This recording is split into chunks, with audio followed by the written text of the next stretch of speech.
What's going on, everyone? Unofficial MCU here. Hope you're all doing well. And in today's video, we have our long overdue breakdown for the newest episode of Loki, episode 4. Let's just get right on into it, where I'm going to share some of my overall thoughts and opinions about this overall episode, as well as some Easter eggs you may have missed throughout the episode, the overall breakdown, and then stay tuned towards the end of the video for my theories and predictions as of what we're going to see here for these last 2 episodes for the series, furthermore leading on to future MCU projects. Of course, some of my straight off the bat thoughts and opinions about this overall episode, and yes, I know that this whole video is pretty overdue. I've been quite busy, and besides that, we've had a lot of news about Spider-Man No Way Home, but that's besides the point.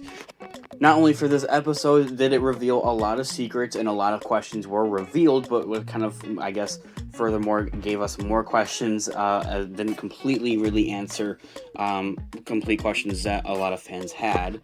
But this entire show overall really just doesn't have any fillers whatsoever. Every episode contributes something to the big mystery and the big bad villain, presumably we're going to be seeing here by the end of the series, who I very well do think is going to be Kang the Conqueror. Guys, that is a theory and prediction that many fans have had over the whole course of the show and even before the show actually came out. So now Kang the Conqueror is the confirmed villain here for Ant-Man 3 Into the Quantumania or Quantumania. And aside from that, I've had my whole other theory video on the whole idea of Ravonna is in the show, and we all know and love Ravonna from the comics as being Kang the Conqueror's beloved, I guess, other significant other pretty much. So it would make sense that she's kind of there working for him and kind of helping him, I guess, maneuver around the different multiverses. Now, this is a whole nother theory and prediction here, and what I really evidently do think is going on here, but as we do see in many comics, and not only just comics, but animated TV shows of the Avengers as well, Kang the Conqueror travels through space and time as we know it,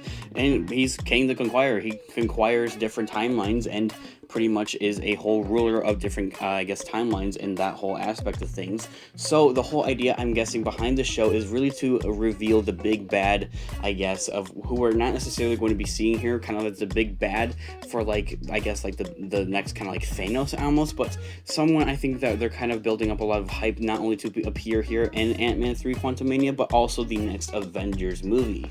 Now, a whole thing that we do see in the comics and actual TV shows is that Kang the Conqueror, of course, like I had mentioned, travels through these different timelines and multiverses to conquer, and I guess that's just kind of what he does, is to kind of get that feeling of power. I'm pretty much just presuming from that. And in order to organize that, because he gets to such a complex state of that, he needs something to organize that so he doesn't run into other versions of himself or that don't actually interfere with his sacred timeline self. So who is that, and what is that? What is that organization, you may ask? That very well is what the TVA pretty much is from my gandered understandings there. Now, why are they interfering with other beings? That's simply because of the fact that those other beings and other variants, more or less, are actually interfering with these other versions, I guess, and variants of Kang the Conqueror, who is interfering with his sacred timeline self. So pretty much the whole idea of the TVA is to make, I guess, these other multiverse variants of Kang the Conqueror, keep them from, I guess, overall, I guess,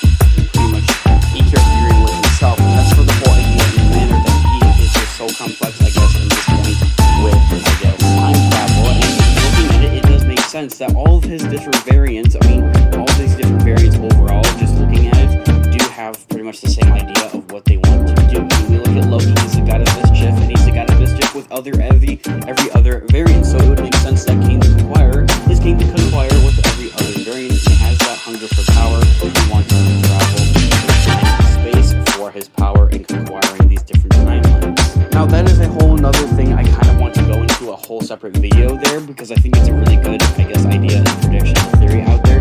So do be sure to hit that subscribe button and the notification bell so you don't miss that when that video comes out, because I'm absolutely really want to go more in depth on that whole idea. Other than that, let's just jump right on through and over to it. We're starting to see the downfall of the TVA, and this is something I have been predicting on myself. I'm pretty sure other people have been predicting this as well, of the whole overall downfall of the TVA.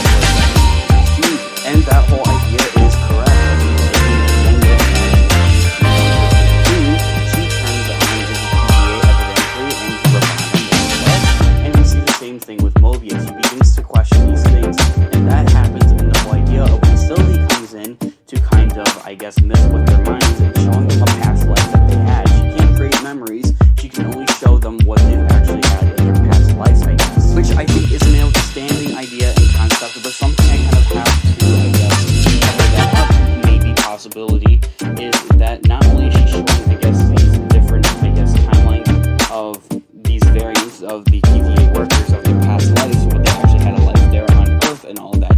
instead of it being more or less specifically them that she's showing those memories to, maybe it could be other variants that she's showing these TVA workers of their past lives. So it's not necessarily them, it's just them from a different alternate timeline of Earth. I highly doubt it is really going to be the case, quite honestly. I really don't think this was the case.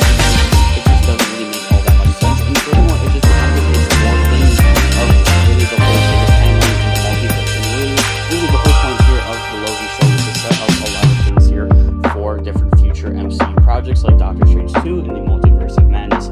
So it's kind of, this whole overall show is wanting to give us a whole basic understanding of how timelines work and how multiverses work and the different, I guess, terms such as Nexus events, which then brings me on to my next thing. Let's talk about here what happened with this Nexus event that we saw at the beginning of the episode and why is nobody panicking about it, quite honestly, beside Mobius. And, you know, RIP Mobius, I think, and I hope that we're going to see him again, hopefully maybe by the end of the season.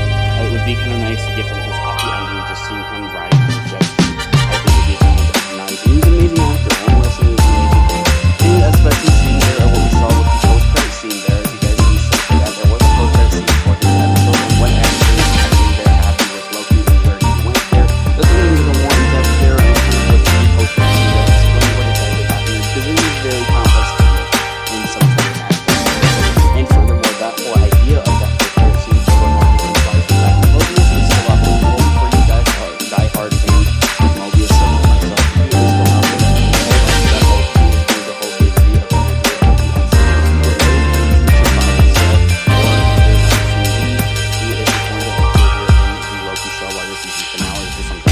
So kind of to overall leave you guys with some predictions and final thoughts here. I really do think that we're going to be seeing Kane the Conqueror here in the final episodes here, the last 2 episodes, which we're all really hyped for, guys. I want to know all of your thoughts and opinions down in the comment section down below. Thank you so much for watching to this point. I want to know all of your theories and predictions down in the comment section down below. What do you think about the overall episode? What we're going to see here in these next 2 final episodes as well. I'd love to hear it down in the comment section down below. Drop a like on the video if you'd enjoy it, as it really does help with the channel. And check out our Instagram, unofficial MC, for more Marvel related content, guys. I'll catch you again in the next video. Peace out.